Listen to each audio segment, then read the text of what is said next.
Hi, Patrick. I'm so pleased to kick off our 3-day series with you. Over the next 3 days, I'm going to go one-on-one with some of Amazon Pay's top brass to talk about what it takes to build trust in a digital first world. So for the first one, why not go right to the top?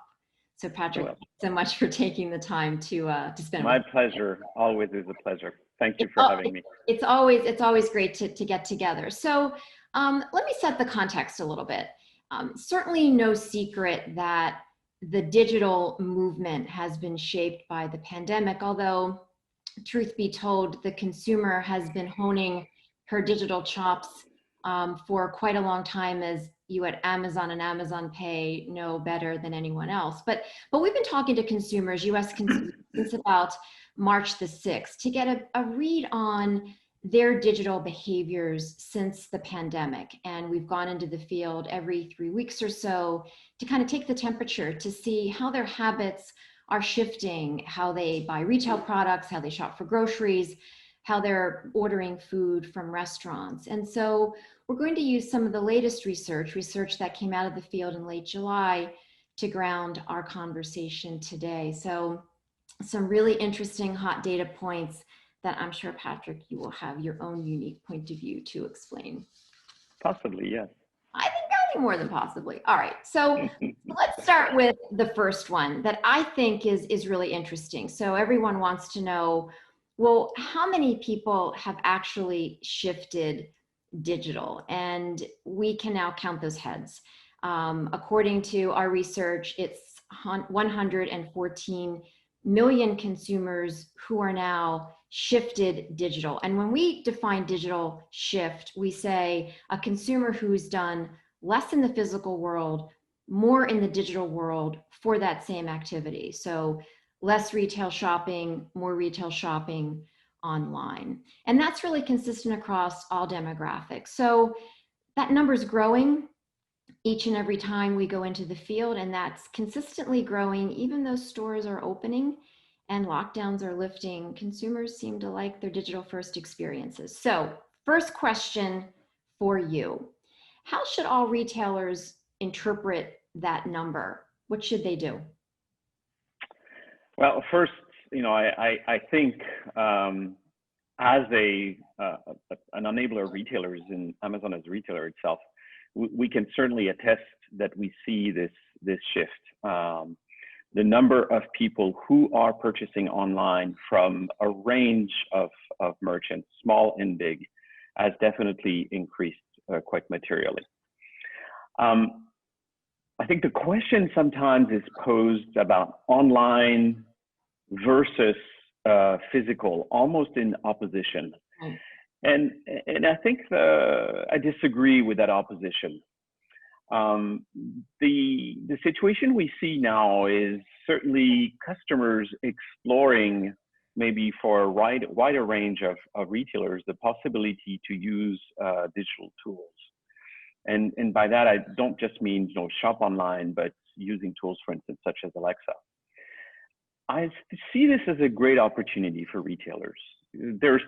Going digital is what at Amazon we would call a no regret strategy. Mm-hmm. Whether you believe people are going to come back rapidly in store, or whether they're going to remain in the safety of their home, going digital in either way is going to improve the experience of the customer, even when the customer goes in store. And so I think that the opportunity here is to actually tap into that interest and tap into the new shopping journeys. And you see some of that happening, right? Some of the evolving omni-channel, the very simple curbside pickup. Right. Like every store on my island right now offers, when you order ahead, offers a curbside pickup where they bring it to your car. Something totally new in the last few months, which is a variant of order online, pickup in store, of course. But it shows the ability to create those new experiences for consumers when you leverage digital. And so we think it's an awesome opportunity, because here's the reality of what's happening with customers right now. I think we know they're stressed. We're all stressed, right? There is clear evidence across the board of the effect of decision fatigue. Everything we do in our day-to-day life requires more brain power because on one hand, decisions appear as being higher stake. Should I do this? Is it risky or not? And secondly, everything is without precedent. And a lot of our decision-making process leverage precedent. So customers are stressed. It's incumbent upon a provider to customers, a retailer, to look for ways to reduce that stress. And I think in rolling out some of the tools, the services, and the experiences that leverage the digital experience that consumers, as you pointed out, have already been using, you potentially create more familiarity and less stressful situation. And when you do that, you actually not only gain new customers potentially, but you also gain more loyal customers. Mm-hmm, mm-hmm. So we're constantly looking for ways to connect our newly digital as well as mature digital customers, the ones who have been done it for a long time, to connect them with our merchant partners. We look for ways to make our merchant partners visible with our customers, but also we look for ways to actually reduce friction throughout the experience. So, for instance, we've actually been working, I'll give you an example. There's a great toy boutique called Roses and Rex, with whom we work to actually create a broader reach with moms and families. Many families, kids are at home, and there is a need to entertain the kids. So suddenly, this merchant who was had a reach which was local, by leveraging digital, is able to have a much broader reach into a population. Doesn't matter whether you live in Boston or in Seattle, that had a need to entertain their kids. And so, therefore, I see the transformation we're seeing here as an opportunity, not a conflict. Now, what does this mean for customers?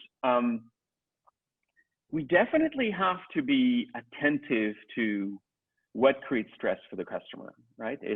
And what creates stress for a customer is things that are not familiar, things that are confusing. Uncertainty is a big one. Uncertainty, things that, can I trust, in a world that feels threatening, can I trust this provider or this experience is a really, really important question. And so, we see it through the research, you see it also through the research. We show that security and trust trumps just pure price selection and so on. We know that it cuts across from millennials to baby boomers. It cuts across demographics. And we understand how the customers are using certain markers like brand to decide whether or not they're in a safe space. And so my encouragement for any retailer is to think of what are the experiences where digital will create less friction, including omni-channel experiences like the curb pickup, or including in-store experiences, as well as what are the markers that can be used throughout the journey of the customer to really reduce the tension and the anxiety and create a safe space. And I think as long as retailers focus on creating this safe space in which they can have the conversation with the customer, the future is bright. So Patrick, I want to go back to something you said, because I think it's really interesting. We talk in terms of friction. We've always talked in terms of friction pre-COVID. Online friction, in-store friction. How do we eliminate friction? And lots of digital tools to eliminate friction in the checkout process, in the discovery process too, as well. But you added stress as an additional layer that is introducing new friction to the consumer. And that is something that is new. Stress is, comes in lots of different forms. Stress is, I really should have picked, I should have checked out to get that item and I missed my opportunity. but we're talking about stress of another sort. And I just want to pick up on that and have you dig a little bit more deeply into the stress layer that's introducing more friction for the consumer and why retailers need to be dialed into that. Yeah, for me, it's all about cognitive friction. So as I said earlier, there's plenty of neurological studies that show that we have what I call a decision-making budget. We have a certain amount of energy that we can dedicate to making decisions. In a normal, if there's ever was such a thing as normal life, we are able to apportion this decision-making budget more towards the big decisions in our life. Should I refinance my house? Should I buy this car? Should I take this vacation trip? Nowadays, every decision that we make, should I go to the grocery store, or should I order my groceries online and then pick them up from the curb? Should I send my kids to school or not? Or should I leverage the online capabilities? A lot of everyday decisions are fraught with neurological demands. And that is where a lot of stress is created, a lot of anxiety. And so as we've discussed the importance of trust before, right? Mm-hmm. I think we have plenty of longitudinal data that shows us how important trust is. What has emerged is elements, the importance of trust is reinforced by the overall background of stress that consumers are faced with. I think the research that you've done in this most recent round shows that the period of time we're looking at during which this high level of uncertainty is going to continue mm-hmm. is going to, requires us to think of this as not just a short-term transition period. Right. Now, the beauty of this is, as I like to say to my team, if you train for the Olympics, you're really good for the regionals. And my point here being that if we're able to create those digital experiences, whether in the home, across channels, or in the store, that are more familiar to the consumer and therefore less stressful, then even when the situation with the pandemic has been resolved, we'll have created a step function improvement for the customers. I think we should, all be leaning into that opportunity as a consequence. Mm-hmm. So you touched on something. So I've given this a label. I'm calling this Pandanomics. That is trademarked, by the way, Patrick. I just want you to know. But Pandanomics, I mean, it's kind of a thing when you think about it. It is the behavior shifts. It's what you talked about that consumers are making now because their health and safety is the most important thing to them. I mean, still consumers are very, very concerned with getting the virus or being in a situation where they could get it, maybe not know it, and spread it. So we have that as a kind of a contributor of stress. At the same time, we have consumers who still want to buy things. They want to buy a lot of different things, and they're going to digital, as we talked about. Many of them, maybe not for the first time, but for the first time doing different things online. So they've overcome that inertia. They've gotten online. So now you have a bunch of new people, maybe doing new things, going to the effort of getting online. How do you establish trust that very first time that someone wants to visit a site and make a purchase? How do you do that? Yeah, that's a really good question. I'm a strong believer that trust is not an option. Trust is a necessity. Trust is the foundation on which commerce is built. Because without trust, there's all sorts of breakdown in the relationship that a merchant-buyer transaction is about. So trust is a combination for me. Trust is established as a function of the experience that I've had in the past mm-hmm. and what I know I can rely on, as well as the behavior of the person or the entity that I'm interacting with, right? So is the experience that I've had in the past predictable? If it's predictable, it is more trustworthy by definition. Yep. And if the entity that I'm interacting with is acting with integrity, if there is predictability in their behavior, but also a sense of acting with fairness and with consistency with what you say you're going to do. When those two are brought together, experience that are predictable and action that speaks to the values and the integrity of my counterparty, trust is established. And as long as you nurture those two, you're in a situation where you build trust. And it's self-reinforcing, of course, because it's the accumulation of all the interaction that I have that builds a capital of trust. Mm-hmm. And so we found that globally, in our own research, 85% of consumers rate trust and security as somewhat or very important in their decision to buy. Yeah. 85%. We found that 70% of consumers will switch away from a seller where the experience is disappointing or unpredictable or untrustworthy. 70%. And importantly, many instances, customers will speak about it, will tell others about it. They will tell the people who trust them. So trust is transitive. So I think we have to lean into trust in creating, as I said, the leveraging experiences that the customer is familiar with, experiences that are geared towards not just convenience, but clarity and simplicity. So easy to understand and easy for me to see that it's positive.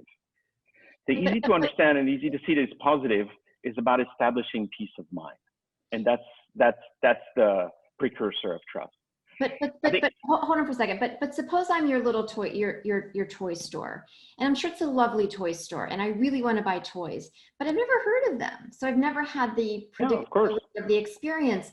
And so how do I trust? Like, what should I be looking for? Yes, because of course.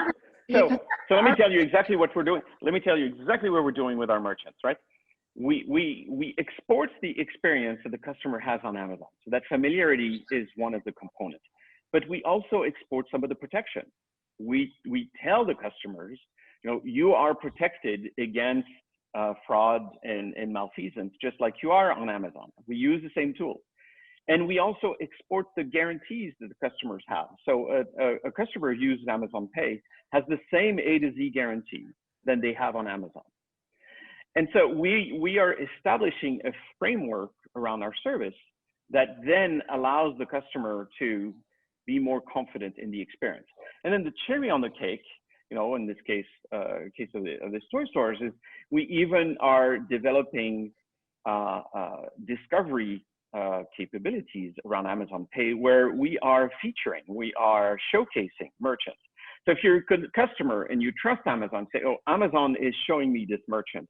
Now I go to this merchant and I have an experience that has all of the attributes of the experience that I've had with Amazon for many years and I've come to trust. The two together then contributes to what I said earlier, a predictable experience and a one where my counterparty is acting with the integrity that I expect. So the Pay brand, the Amazon Pay brand, is the proxy for trust with a merchant I've never heard of, never purchased from before, but find interesting and want to make a purchase from. That's the imprimatur of trust. Absolutely, because of the investments that we've made in customer trust around all of the Amazon services for so long, right? So we are exporting the capital of trust that we have created and allowing other merchants to leverage that. And why are we doing this? Because at Amazon, we believe everything starts from the customer. If you solve a customer problem, good things happen to all parties involved. And in this case, we are solving a customer problem, which is, how do I feel safe in a world that is otherwise feeling very threatening? Mm-hmm, mm-hmm. Well, and we saw in our last batch of research that nearly 60% of consumers look for visual cues the first time they're shopping at a merchant they're unfamiliar with, to kind of gauge, whether this is a trustworthy merchant worthy of my, my spend. And so it is important that consumers who are unfamiliar ascribe trust to a brand they understand. I mean, it just makes sense, especially now when people are all over digital and are looking for, looking to discover new merchants, but, still have, to your point, the stress of making the decision, is this really worth my investment? I want to go back to another point that you made, Patrick, which is, you referred to the length of time that consumers are stressed about the duration of the pandemic. And, we've been pretty surprised to see some of these data points each time we go into the field that unfortunately get longer and longer. So this last batch of research, again, latter part of July, digital shifters say 426 more days. I mean, Patrick, that's a long time. I mean, that is the end of 2021 for all intents. Yeah, I mean, a different way of looking at it is, think of what the world was like 426 days ago. Right. I don't remember the world 426 Exactly. Exactly my point. But I mean, it's fascinating to me that, this is what consumers feel, believe. Now, a lot can change, testing, vaccines, therapeutics, but, this number just keeps going up. I mean, if those predictions hold, and we don't know, but if those predictions hold, what are the takeaways for physical and digital merchants? A consumer that's latched on to digital first, and that's become their expectation, will become potentially their way of interacting. Yeah, it's clearly a really important question, and a lot of people are asking themselves in that context, what will change after these 426 days have passed? Now, here's the secret of how we operate at Amazon. Rather than focus on what will change, we focus on what will not change. Mm. What will not change often is an expression of what is truly important to the customer. So, as within Amazon Pay, and as we work with our merchant partners, when we think of the things that will remain, that are true today and will remain true 426 days from now, there's a few things that come up. The first one is, in a digital world, it is both easier and more important to make sure that we connect merchant and shoppers. Mm-hmm. So as I stated with the example of the toy store, suddenly the world is their oyster. But of course, there are a few others who see the world as their oyster. So connecting the merchant to the shopper, establishing that relationship, remains critically important. It was important when you're on Main Street. It's important when you are across the world, and it's incumbent upon us to help both of them connect. The second thing we believe remains and will be as important 426 days from now that it is today, is that this notion of multi-channel, this notion of the shopping journey that has multiple touch points. Mm-hmm.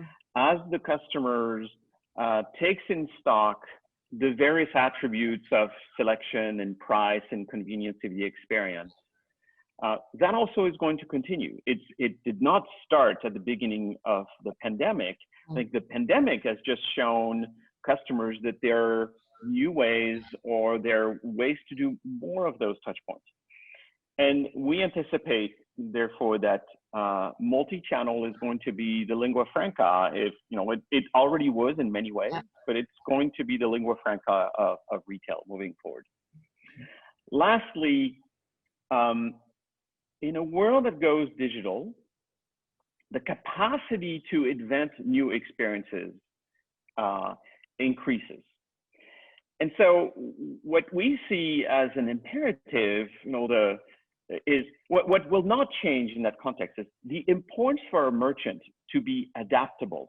Mm-hmm. So as Darwin said, the ones who die are the ones who are not able to adapt. So the importance for any business to be highly adaptable, that does not change.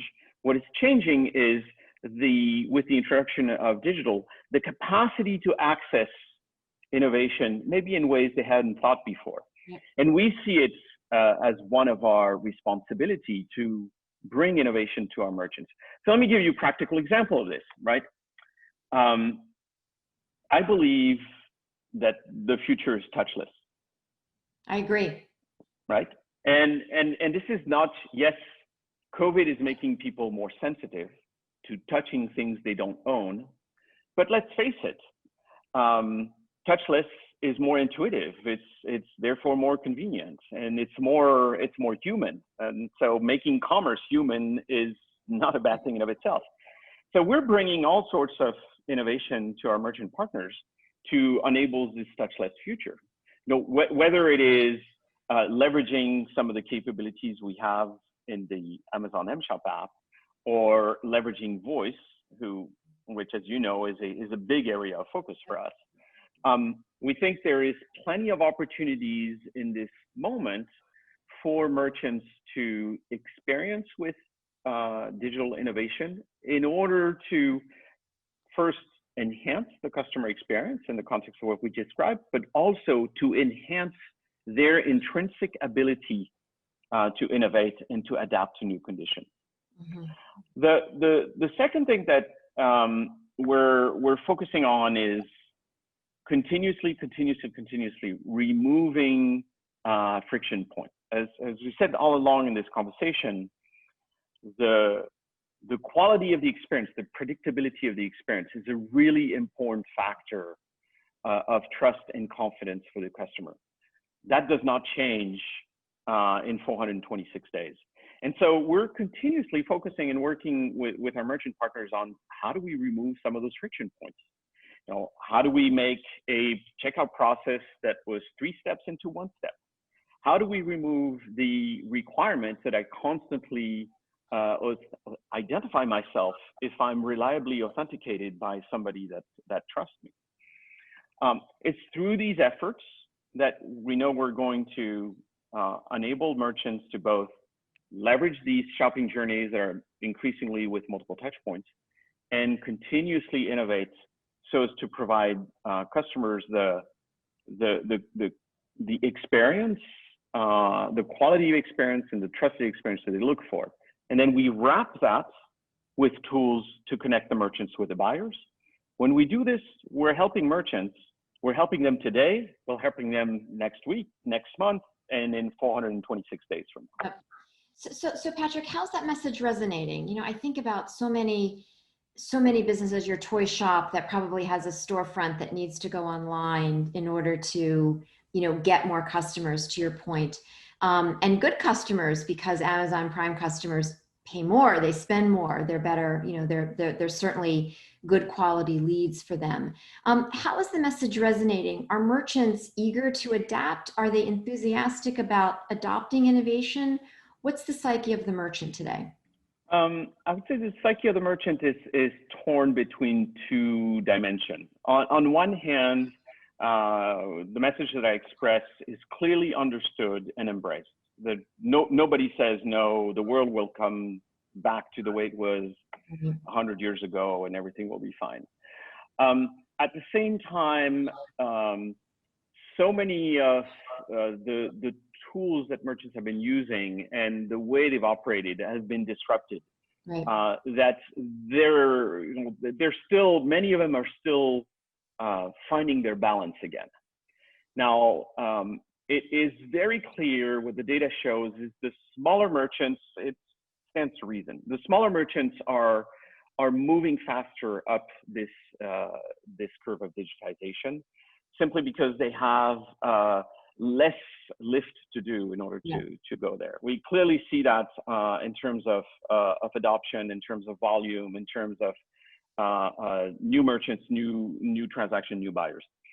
But it's not to say that the large merchants are not aware of this and not leaning into this. I think we are starting to get to the point where larger organizations have recovered from the disruption of working from home. Mm-hmm. For many of them, this idea of no longer being able to operate in the same office. Many of them did not necessarily have the tool to do this. We were lucky to. We see it. We've seen the velocity of the conversations we have with larger entities really accelerate, the low point being in April. And we're now seeing a re-acceleration and a clear interest in how can I create experiences that will be valued by my customers, and how can you help me connect with those customers that are inherently expecting a digital experience. Mm-hmm. You mentioned voice, and of course, I love voice. I've been such an advocate of voice from the very early days of Alexa. Speaking of Alexa, she's someone people trust. So, I'm curious in terms of incorporating Alexa into a commerce experience. Have you found that the pandemic, with people being more at home, have you found people wanting to experiment more with Alexa as part of their shopping experience? We definitely saw the volume of dialogues, conversations increase quite significantly. You could put it just under the more time at home to experience, maybe more things that the kid needed to do. But no, seriously, we have definitely seen a very material increase in the number of dialogues. I think that with voice, we are still very early in the understanding, both for the buyer and for the merchants, of what constitutes the right experience for the medium. Now, there's some things we know are winners, like last year when we introduced delivery notification, that was an instant winner. But we've seen, for instance, this year, an uptake on charitable donation in campaigns we've run, an uptake with voice compared to last year, which may have been a reflection of people being on home, or maybe just because of more interaction with Alexa, suddenly a willingness to try. And just like mobile was, more than 10 years ago, this is going to be a journey.